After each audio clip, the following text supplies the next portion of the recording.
It's a quick way to come up with the priority items that the product should have. So we call it a vision box technique. It's a good way if you are starting a new product. Just form groups of 3-4 people, give them a box, tell them on this box, write the top 3 features of the product at the front and the remaining 10 features at the left, at the bottom or back side, and bring your box and present your box. Cool idea, right? It's nice. We should to show the good features and the advised features like that. It's really nice to visualize the ideas.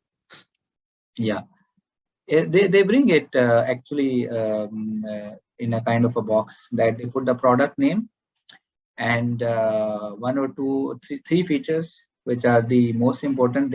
I think the product should have these 3 features, and backside you can add 10 to 15 features, and you give the team like 20 minutes to come up with their box.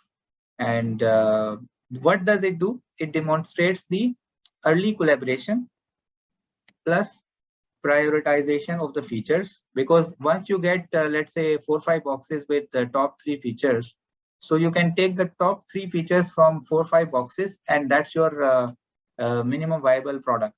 Correct? Correct. Yeah, so that's good way of creating team bonding, because you are defining the product together. So you are setting the product vision and mission together.